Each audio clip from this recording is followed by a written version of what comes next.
This is the Cinematography for Actors podcast. More than a podcast, Cinematography for Actors is a vibrant community devoted to bridging the gap between talent and crew. Each week, our show offers transparent, insightful conversations with industry leaders. We unveil the magic behind the scenes, from candid discussions about unique filmmaking processes to in-depth technical exploration. Join us in unraveling the intricacies of filmmaking, one episode at a time. It's more than just cameras and lenses. We aim to inspire, educate, and empower as we peel back the curtain on the art of effective storytelling. Now on to the episode. Hi, everyone, and welcome back to the Cinematography for Actors podcast. We might be sounding a lot better to you today because for the first time, did you hear my little inhale before that? Because it's so crisp in here. For the first time, we are in our own CFA podcast studio. Cheers to that, everyone. I am really excited. My team here with me is really excited. We have Brianna Wing, we have Haley Royal, Jack Gibson is coming on as a producer, so he is going to be checking out all our audio levels and video through OBS. We've learned a lot of things. Haley spent hours on the plastering the walls. We're building the shelves out. Welcome, everyone. It's coming together. It's together. We're together. I think the loudest thing in here right now is the fan on Jack's laptop. Correct. Yes. But, you know, we do what we can in this hot heat wave. Bree, how are you feeling in the heat? We're waiting for our AC. I honestly love it. I mean, yeah, I'm a little groggy, but I do love the heat. I much prefer it to the cold. I'm the same. Yeah. It's tropical in here for sure. It is we are, the condensation coming off of our own sweaty bodies is really something. We could do some hot yoga in here. We'll have some drips. Exactly, I'm sure. Now, before we begin, a bit of a introduction to the next phase of CFA and a roundup to the HollyShorts official podcast partnership we just finished. I want to give a shout out to these incredible microphones that we have in front of us. Haley, what are these microphones? These are Deity microphone. Correct. We are very grateful for them. They sent us these. Shotgun. And also the shock mounts are really great. A nice shotgun mic. Yeah. From Deity. Thank you so much for those, because now we're just sounding really good. The S-Mic 2S Deity microphone. Now let's dive into it. HollyShorts Film Festival. We spent a grueling 10 days at the TCL Chinese in the VIP lounge, which was such a gift to have because we were able to build out a little home away from home situation. But I want to kind of dive into what our biggest takeaways were. We did 72 interviews, 150 filmmakers total. Bree and Haley, how do you feel? I think grueling is a good word for it. However, it wasn't like a slog. I really enjoyed it. Mm-hmm. We were busy. We are still, I don't know about you guys, I'm still recovering. Like, my sleep's not good. But it was so exciting and so informative. And we got to meet so many filmmakers. And that was my favorite part. My takeaway was like, I hope that we get to do this kind of thing again, because meeting all of those people was very cool. It was great because there were so many interviews. We had multiple filmmakers for the majority of the interviews.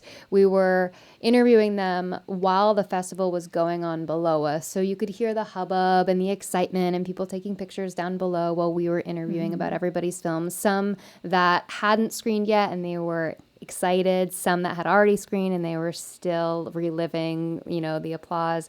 But there were so many common themes that we started to find across different ages, genders, themes of fertility or actors, working with actors or non-actors, or having gone to film school or no film school, or working with family. And then those things started repeating itself. So it was fascinating to hear everybody's different experiences with similar themes. Now remind me, because I'm looking over at your screen, Bree, and as always, you are very prepared, which is great. But I want to ask you, remind me what wet and dry draft are. Yeah, so there were some filmmakers. There were quite a few filmmakers that had to film during COVID, but then also experienced different filming through a hurricane or torrential downpours. And there was one filmmaker in particular that, in anticipation of filming, just about a couple days before, a massive hurricane was coming through and a massive rainstorm. but they were not planning on that, and it was an exterior shoot. So they ended up having a wet draft of their script if they were going to have to film the entire thing in the rain, and then a dry draft if they were going to be able to film it as originally planned. And I thought, gosh, instead of just changing up, okay, equipment, location, you're changing up the story architecture altogether to make it work. And the malleability of all these short independent filmmakers was inspiring, because especially with short films, and a question we asked a lot was, usually in short films you have to sacrifice something. Did you feel you had to? And most people had a story. A few people said no, which I wish we could have spent more time with that, because it's like, oh gosh, what was your planning and prep like? Did you have a plan A, B, C, D, E, F to Z to make sure? Right. But I really thought that was cool that they had a wet shooting draft and a dry shooting draft. Agreed. Yeah. Yeah. And then I think the morning of, they were like, yeah, and then the morning of, we woke up, there was rain, and we picked up the wet draft and went with it. Yeah. And that's very cool to be able to do. And then some of them were filming in such extreme temperatures. They talked about their equipment potentially failing or having to keep it at a certain temperature, which are so many things you don't think about going into it and could cause you a surprise on the day. I'm laughing, sorry, because Jack's just dripping. I watched an dripping entire drip sweat go going down off his his nose. nose. It's about I to feel like drip. I'm on a movie title that we can't say, but We are in it's a hot. sauna. It's hot. You know? hot. It's really, so we are awaiting our air conditioning unit. So we'll tell everybody what's going on. We've built this beautiful studio, and we have these beautiful microphones and a table and chairs and decorations. The one thing we do not have yet that is coming in the next few weeks is air conditioning. So we are sitting here on our first day recording without it, and we are all dripping sweat, but it is In very the LA funny. heat wave of Yeah. like almost fall. Yeah. It's like that September heat wave in Yeah. LA when you can't buy an air conditioner because everyone's buying an air Correct. conditioner. Yeah. So Jack is Yep. sitting here smiling, and I'm just hoping he doesn't pass out before the end of the I'm episode. trying to hold it together. I'll have to like get you some electrolytes after this. Yeah. Yeah. Sorry guys, I interrupted you. It's okay. We were wrapping up. The creative, technical, and practical is something at CFA that we always talk about, and I'm so happy that we've had such targeted questions for all of these filmmakers. One of the biggest things as a DP that I was excited to ask was how directors are working with actors versus non-actors. How do you combine them in a room? How do you prepare them both equally for a scene? How much time do you spend with one over the other? If they're a non-actor, do you like actually work with them less because you don't want to overwhelm them with notes you would normally give a trained actor? Or is it vice versa? It's like, oh, I trust the trained actor to get it. Do I go over to the non-actor and start to have to educate them around what acting, methodology there is, or how to preserve emotion, or like things like that? So that I think was interesting. Have you two worked with non-actors before in a scene? I never have. I don't think I have. Unless it was like either. in a class and it's an actor's first time. Right. That's, Right. But I've never actually shot something with a non-actor before. Yeah, I don't think I have either, except, in the improv classes, especially when you get started there in the 101s that you always have to take, that first round is a mixture of actors and like the recently divorced person that is just trying to get back out into. Yeah. Got it. Yeah. When I was studying in Scotland, that's where I did my undergrad, my BFA for filmmaking. It was a lot of like documentary filmmakers that were going into narrative.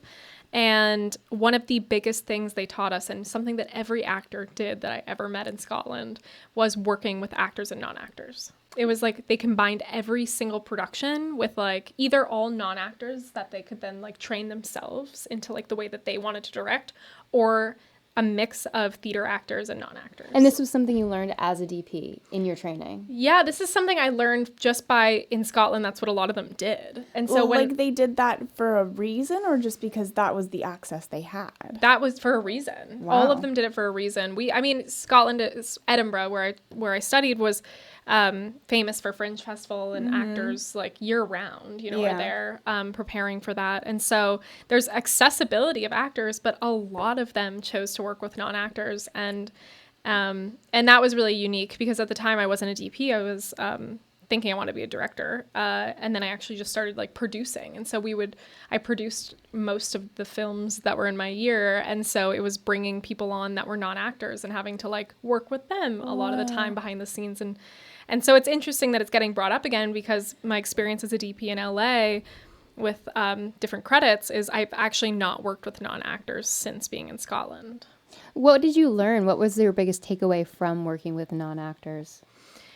Well, from the directors that I decided to partner up with and collaborate with as a producer in Scotland, it was very much that they wanted to have the actors understand how they wanted to direct. So really guiding them into the process by method of however much information they were willing to reveal or disclose, and how much they wanted to actually isolate the actors as well. So they don't want an actor who already has their own process. They want to build a process for an actor. Kind of, yeah. Like, to their own... Yes. What an exciting advantage. endeavor for a director if they want to take that on. I know. How cool. It's a lot. It's a lot. And work. I think it's because a lot of the style of filmmaking in Scotland is, or at least in Edinburgh and Glasgow, is documentaries, like, and verite. And so with documentary, you're using a lot of people that haven't been in front of the camera a lot. And I think people love that style. And so when they're like, oh, how do I replicate that style? I'll work with people who haven't really been in front of a camera. But then it comes down to like, okay, well, how much information, if you have a non-actor, do you actually have to give, you know? Right. Like, what is important? Because like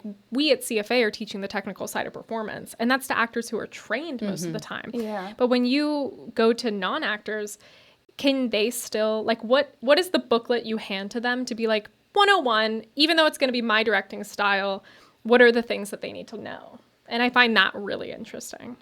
And I wonder if in their position, once they catch the bug, they realize the more they learn, the less they know. Yeah. And is that intimidating? I don't know. Yeah, I don't know. Because I've certainly encountered that. The more I start to learn, the more it opens up my world of, wow, there's so much to keep learning while remembering to just be a human being. Yeah, there's like that spectrum of like proficiency in anything, right? Where it's like unconscious incompetence, and then there's conscious incompetence, and then there's conscious competence, and then finally you get to a point where it's unconscious competence, where you can do things without thinking about it. And like when you're in the middle, when you're in between unconscious incompetence and unconscious competence, you just feel like you're getting worse and worse. Like it gets harder and harder, and there's more you don't know until you finally reach a place where you're like, oh, I remember this feeling from back when I started. And that in that middle place, that hard place, is usually when the magic is happening. Speaking of actors versus non-actors, there was also another common theme I found in our interviews about people that went to film school and that didn't go to film school. Yeah. And all ages. So there were some very young people that maybe had just graduated from film school. There were also an older crowd that hadn't gone and were just making it work on their own. And they were a lot of the casting was not necessarily through the breakdown services, but also just through Instagram and social media, which I found fascinating because it's really a lot of Facebook groups. Yeah. Facebook was a theme, wasn't it? So it was a reminder that you really can get anywhere from anywhere if you are willing to try and collaborate and take a chance. Yeah, and there's no wrong way. With the excitement around HollyShorts and meeting different filmmakers, what for CFA are you guys most excited about exploring? I know we've talked a lot about getting this podcast up to a different level going forward, so more about education and maybe we do more takeovers of festivals and things like that. But what are you as actors and founders of this company, what are you interested in getting out to the audience?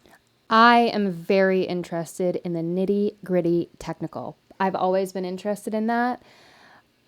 I want to ask you so many questions, so we will be doing a full episode where we interview Indiana, because I have a lot of questions. If I were potentially a producer or director, and I was hiring Indy, Right. what would your process be like to hire you?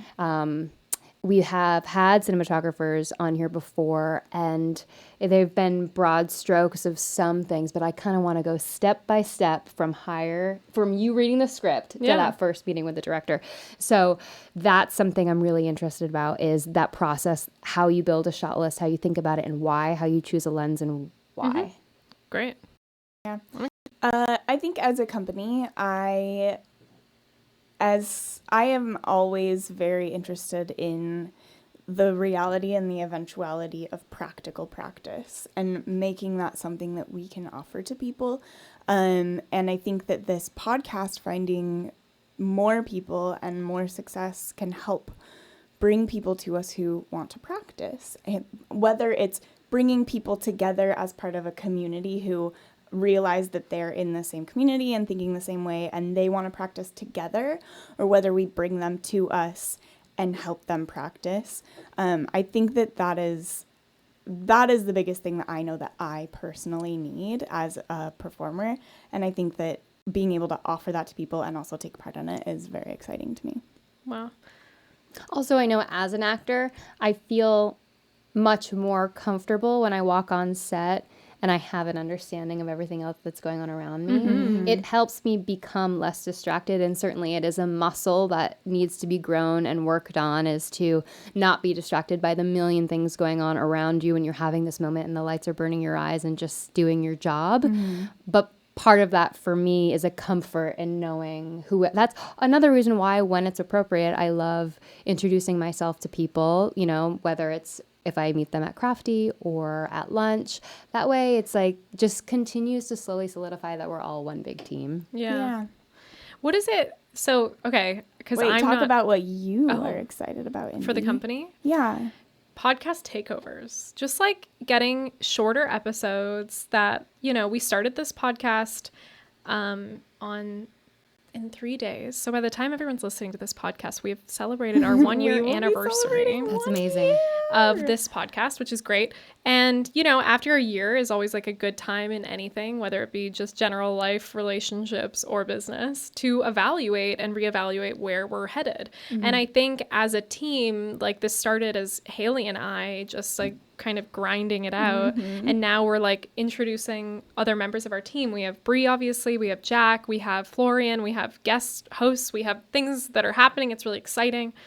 But one of the things I am most excited about is tailoring this podcast down where you as an audience member can listen in every week and take away 3 to 5 things mm-hmm. that you are applying immediately to your own practice or to your understanding as film as a whole. Mm-hmm. We have like I feel like if you live in Los Angeles and you're listening, you understand that like, I know Haley hates the word hustle, but the hustle is real, meaning like real. You're like trying to always figure out how you have time for everything, because everyone that moves here, I feel like, is excited and passionate. And mm-hmm. so it's like, and that means passion about many things. And so if we can give you a 40-minute episode where you have 3 to 5 takeaways a week, let us be your education, you know, mm-hmm. let us be like entertaining, but also like walking away and feeling confident and excited to share it with others. That is what I'm looking forward to. I love that, because also we are hustlers, but we also have to navigate sustainability of our energy within that hustle, which mm-hmm. is a very real thing, because you sometimes feel like, you know, it's like a slingshot back and forth between like grind. Yeah. Well, now I really need to relax. Perhaps there's a happy balance. And perhaps you can be more forgiving of yourself in those times of rest. We have some exciting news. CFA has teamed up with We Make Movies to get you a discount on production management services, including access to comprehensive production insurance and workers' comp for your next shoot. Visit wemakemovies.org/insurance and use code CFA23 on your intake form for 10% off your quote.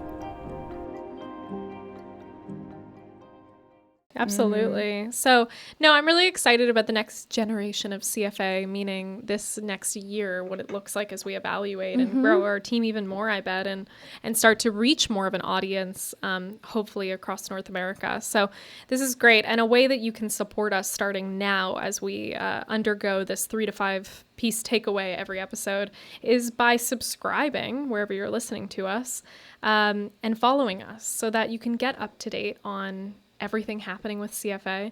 And then if you are interested in coming to, if we do community events in the future or anything regarding discounts or networking or tips and tricks or educational courses, you could subscribe to our newsletter on cinematographyforactors.com. That's a really great way of staying in touch with us.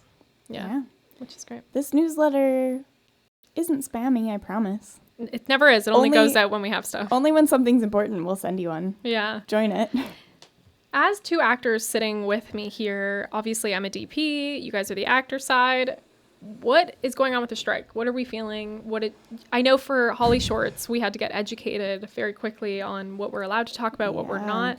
Can you share what we've learned for others that are looking to make their own content or on podcasts? Bree, you took on the bulk of that work. Would you like to share what you learned? Well, the first feeling I felt going into the festival was paranoia as an actor of not wanting to make a mistake because I am a proud SAG-AFTRA member, as I know you are too. And we want to honor everything we are striking against, but we also were excited to promote these filmmakers who worked their butts off and were so proud to screen. And we had to do, and SAG is doing an incredible job of sending us a lot of newsletters about what we can and cannot work. And I know I was honestly feeling overwhelmed by the information. I was starting to see all of the Instagram ads and my friends on the picket lines and the emails come in, and it started becoming a big wash. And I was afraid to talk about anything.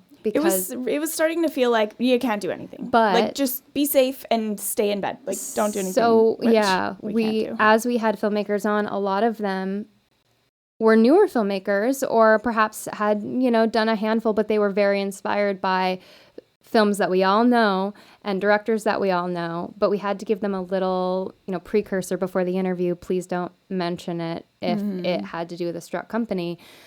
We later learned that From SAG, which was great. From SAG, yeah, because we are in the process of becoming SAG signatory Yeah, we as a are. podcast, which is very exciting. So we were exciting. doing, SAG podcast. yeah, highly recommend we were doing our research on the different agreements for podcasts, what was most appropriate for us, and the representatives from SAG that hopped on a Zoom call with us to answer all of our questions were so nice. So once again, another thing that I want to reiterate that I already knew is that SAG is so willing to help out. And I had emailed that SAG strike email address a few times in anticipation of the festival to check on certain films, and they got back to me. They are hustling to get back right away to make sure the films we talked about were within the contract, and there were certain regulations. It had to be under a certain budget amount. All of the films were a part of the short film agreement, and they were under 40 minutes. And, if a mistake happened, we would quickly try and edit it and get it back up as much as possible. Yeah. But it's cool to learn that that as long as it's not specifically about the film, the topic of discussion, that references can be named, but you just have to move on. Like, it's not like, let's go into this scene. It's more like, well, we looked at, this film. Yeah. And then as long as it's about like camera movement or it's about working with actors and it's just like a quick side note, Like it that is camera okay. movement in blah, blah, blah, and that Yeah. inspired blah, blah, blah in my film. Yeah, we didn't dwell on, Yeah. That we didn't know at the time. I know, but So now we were know. Yeah, though I'm glad we aired on the side of caution. Yes, and correct. everybody that we interviewed was so on board. Yeah, which was which cool. they should be. Should be. So, Yeah. I'm happy about that. How are you feeling, Haley, about strike right now and things like that? Are you auditioning? What's going on? I'm auditioning. Yeah. I think that, for me, a lot of the work that I audition for is not struck work. So things haven't changed a lot there. I audition for things that are big enough to be struck studio work, 5 times a year, and it's always really exciting. So no, yeah, things haven't changed audition wise. Same amount of auditions, same kind of work. But I do worry a lot about, like, am I showing up enough?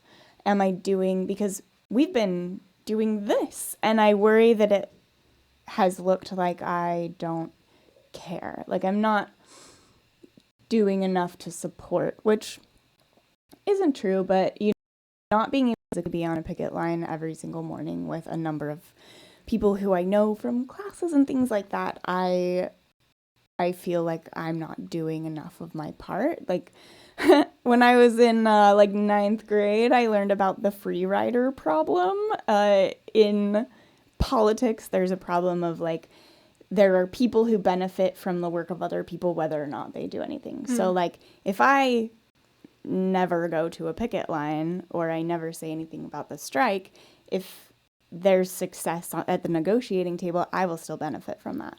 And so that's some guilt that I've had. But you're over the last I will few argue weeks. you are doing some work by pushing out education, still giving actors an educational area to learn from in the time that they have right now, that you're talking about the strike and that you are advocating for actors, and that through the 150 filmmakers that we interviewed, we were all very cognizant of the strike and mentioned it and supported. And so I'm hoping we can do that through this. And the simple fact that we're promoting filmmakers that are making films that aren't a part of the a problem. part of the problem correct. is us helping Supporting. supporting the strike. Yeah.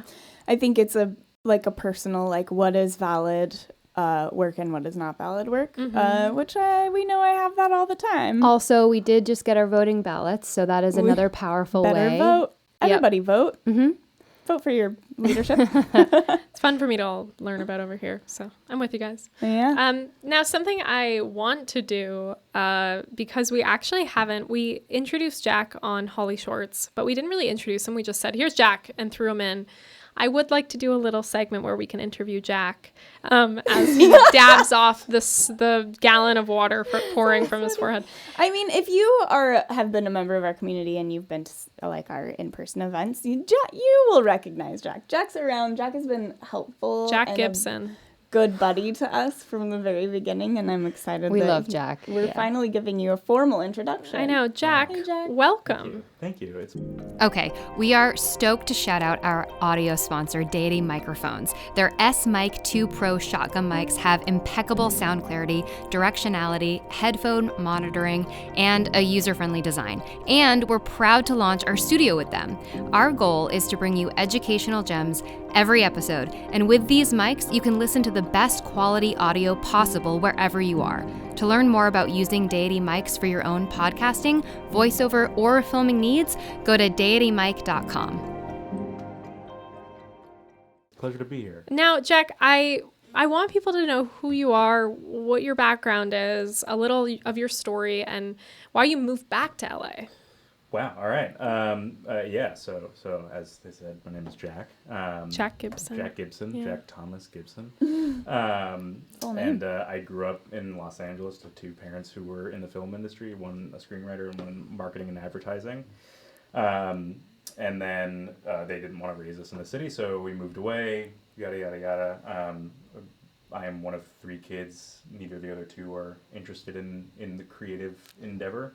But I, with my dad, really forged a love for writing, and moved back to LA to pursue that, and have found my way into you three, and sometimes four, and sometimes more wonderful people. And I just love that you have this association with LA already, and you came back into it. It's been almost a year that you've been back. Yeah. What have you learned as an adult in Los Angeles and through networking and meeting people? Where are you at? Yeah, that's a great question. And I think it ties so heavily into cinematography for actors, because something that I had when I moved back to LA that most people don't have when they move to LA for the first time is a circle, connection, people. I had family here, and that made my life a lot easier, in even still now, not getting jobs, I still can see people and have my spirits lifted. And most people don't get that. Not only do they not get the family connection, but, because LA is so large and there's so much going on and kind of no way to tap into that from purely the outside. Cinematography for actors was very much that way for me, and I know for so many other people who don't even have the circle that people who grew up here have. Networking is so important. It's not always something you want to do, and luckily there is a wonderful group of people who put these networking events together and make it really easy and accessible, and that's you guys. And you push the people who show up to make those connections, because they really are important. all those friendships, they circle back. Every job I've gotten in the past 5 months has been because one of our friends said, "Hey, my friend needs a PA. Yeah. Are you available? I know you're looking for work." And I said yes. And every job I've gotten after that has been because The domino effect of it. Yeah, I've met those people and, met the DP on that shoot, and then now I have 2 DPs who would look to me for jobs. So Yeah. that's all part of it. For now, let's give a great shout out to your parents, who are so wonderful, that I met at the Berkshires, which is where they reside and where you grew up.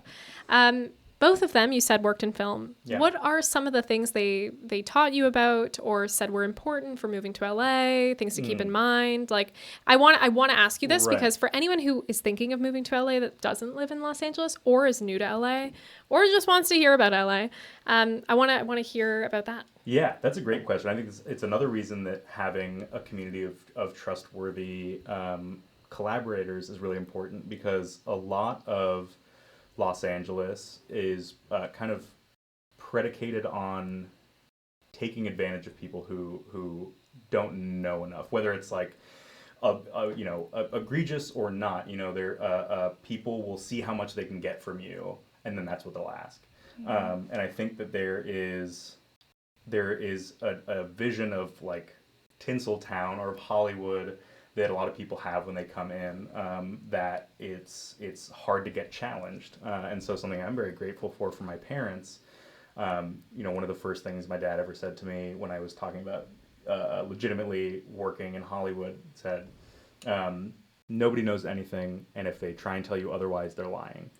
And that to me is really important, because people will always say, no, this is the way that it has to be done. This is the perfect choice. This is how your movie's going to be better. This is how your performance can be better. And what it takes is having trustworthy collaborators who will give you advice, not not like self-serving direction, but say, yeah, hey, this might be cool, and working with that and finding it out is great. The other thing that they taught me that was, I think, really important is just kind of stick with it, and that the path is not straight. That you come here to be a writer, you come here to be a DP, you come here to be an actor. I think enough people get really upset when that's not what happens within the first month, 2 months, even a year, and that there's a really roundabout path that I think a lot of people don't make space for, where you think, I'm not on set, how am I going to meet this person, I'm not whatever, but it could be that restaurant job, it could be that gallery job, it could be just could be going to that beach party that you don't think you want to go to, but then you end up meeting someone who has an investor for you for your next business. Yeah. There you go. quite literally, yeah, exactly. FOMO is like a real feeling, but I think it's also a real reason to actually go to the things you could go to. Yeah. Like work begets work, but action also begets action. Yeah. Yeah. Yeah, and something that we talked about at HollyShorts that I think was really important is the distinction between kind of making friends and purely making a network. Yeah. So much of that important connection isn't, you show up, you say, hi, I'm so-and-so, I know you do this is what I do, will you help me? But yeah, making friends and then friends with friends of friends, and that is what really turns into the work, because people, unless obviously there are plenty of times where you have to work with people that you don't want to work with, but far and away, people will always choose to work with people they want to work with. And if you are someone who shows up and is pleasant and you're, affable, people will want to work with you. That's the whole beauty of this whole industry, right? Is like we're playing make-believe with our friends. Yeah. That's what we're doing here. One of the biggest things that I always think about when talking about advice is how people will always say to you, like, don't get into film if you're trying to make money.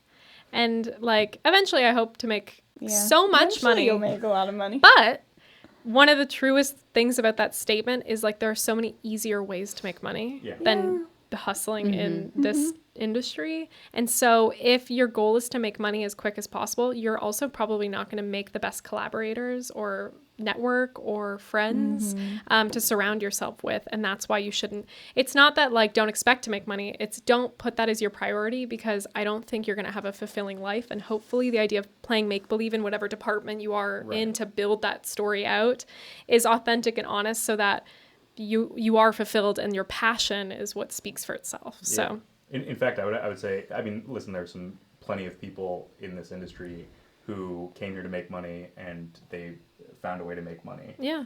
But there are glaringly more people who they showed up and they were here to make movies. They were here to make TV. They were here to make shorts, whatever. Yeah. And that turned into making money. Yes, correct. And that came second, but it came from that authenticity. Yeah. Wow, Jack. Well, so great to meet you. We're really grateful for Jack. Pleasure to be here. Can I ask you for if people want to DM you and reach out, or if they meet you at networking events, can you tell us 4 interesting facts, brief interesting facts about yourself that people should ask more about if they see you? That is such a great question. So this is a great thing about Roundabout Careers. Ask about what I did before this, because I'll tell you what, I wasn't just writing and then moved to Hollywood. I've been a boat mechanic, I've been a chef, I've been a landscaper, a lot of things. That's fun. Ask about my mustache.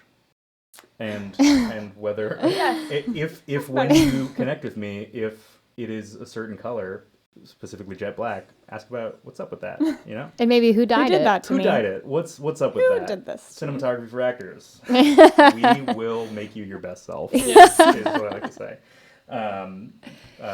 2 more facts. 2 more. Wow, I really don't want to slow this up. I have one. Oh, please. Jack lived in a haunted house. I did live in a haunted house. Okay, so ask about that. Yeah, ask me about being a child forced to move from your childhood home into a house that before you even get there, someone says, hey, by the way, he's made aware. Ghosts. Who tells a 10-year-old child that they're moving into a haunted house? Yeah. Jack also knows a lot about oysters. Yeah, yeah. Ask me how many gallons an adult oyster can filter, and I will have an answer for you. Great. I can't wait. Now let's wrap up this episode I would love everyone to give me like 2 facts. They know enough about us. I just want 2 facts from each of us so we can talk about stuff to people. Oh, okay. I don't buy new clothes anymore. I really wish I had a bicycle, but I'm too scared. Fact number 1, this is Bree. I will always love talking about aliens and UFOs. Right. Fact number 2, on average, I wake up around 4 a.m. So I apologize if you get a text from me. Actually, no, I don't, because I'm getting my day started. Yeah. But not today, right, Bree? Today you woke up much earlier. Today I woke up at 2 a.m. Oh my God. Actor's life. But I turn into a pumpkin early evening, so there we go. Yeah. Ask what happens if you insult me. No, just kidding. Okay. I don't know what to say. Jack's missing a finger. What? Yeah. Ask me what my favorite countries I've traveled to and why. And I can give you some travel tips. Ask me how to find a fun side hustle to travel remotely and have it paid for.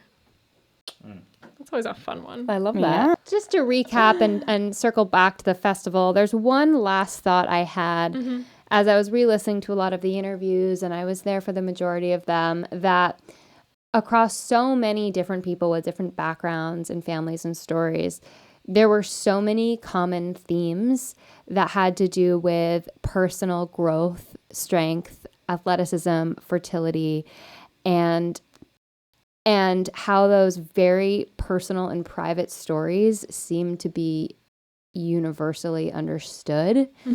And that is another reason why I also love festivals, is because it gives you an opportunity to watch so many different stories and another opportunity to be like, I have this very private thing going on in my life, but wow, they are going through that too. And just another reminder that film is this great, way for us all to come together. It's my favorite medium because you can make a film with collaborators about a person that can reach millions of people across the world. And that's beautiful. Oh, what a lovely note to end on. Thanks, this has everyone. Been Cinematography for Actors podcast. Yes. Thanks, everyone. And we will see you next time. See you next week. Bye, everybody. Bye. Join us in bridging the gap between talent and crew. Start by subscribing on your preferred podcast platform, sign up for our newsletter to stay up to date on vendor discounts, community events, and new podcast releases, and educate yourself through our free course releases on YouTube. It all starts at cinematographyforactors.com. And if you like this episode, consider leaving a review to make it easier for other listeners to find us.